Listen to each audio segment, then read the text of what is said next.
श्रीधर केमिति अछ भाबुछि तमे भलरे थिबो 5 वर्ष तले आमर देखा होइथिला सेतेबेले तमे बहुत भल थिला आ मोते भी बहुत भल पाउथिला प्रथम देखारू मु तुमको आपणी नेथिली निज परिवार को भूली तुम सुख दुख रे शामिल होइथिली एमिति चलिला आमर 5 वर्षर यात्रा जन्म जन्मर साथी भी करिथिली तम बिना बंचिबा मो पई थिला बड़ कष्ट श्रीधर शुणुछ से दिनर कथा मन अछि ना जो दिन आमे निष्पत्ति नेथिले 7 जन्मर साथी हेबा पई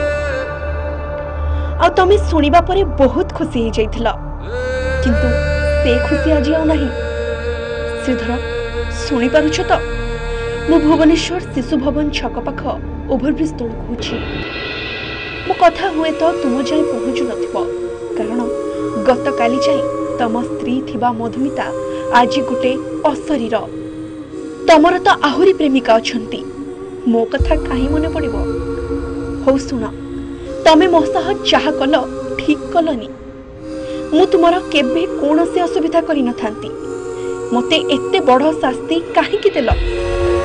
जेतेबेले तुमको भल पाइथिली भाबिथिली जीवनटा तुम सह भलरे कटि जिवो किंतु बाहाघरर 4 मास पुरीछि कि नाही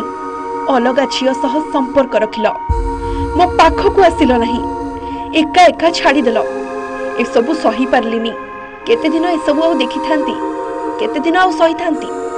ए सब देखिला परे मते पूरा विचलित करि दैथिला भाबिली छाड़ पत्र देबी किंतु देई पारिलिनी प्रतिदिन झगड़ा कर ताकू भी सहिली शेषरे एभली निष्पत्ति नेबाकू मु बाध्य हेली मो मृत्यु परे भाबुछि तमे बहुत खुशी रे थिबो कारण मु तुम पई थिली कंटा मो पई तुमको बहुत हैरान हरकत हबाकू पड़थला एबे पूरा शांति रे थिबो आ खुशी रे बंचुथबो हो मु तो तुम जीवन रो चली आसिली एबे एभली आ काहा सह न घटू कोनसी झिया सह केबे एभली निर्मम घटना न घटू इति तुमर मधु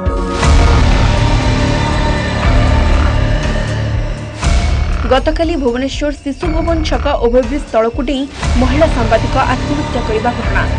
मधुमिता परिवार अभियोग आधार में श्रीधर को गिरफ्त करिछि धौली पुलिस गिरफ्त पर घटनार अधिक तदंत करुछि सूचना अनुसार मधुमिता मार्च 1 तारिख में विवाह करथिले 5 वर्ष संपर्क रे रहिबा परे ए विवाह होइतिला आत्महत्या पूर्व मधुमिता वीडियो करी सोशल मीडिया रे शेयर करिसेंती वीडियो रे से समस्त को क्षमा मागिसेंती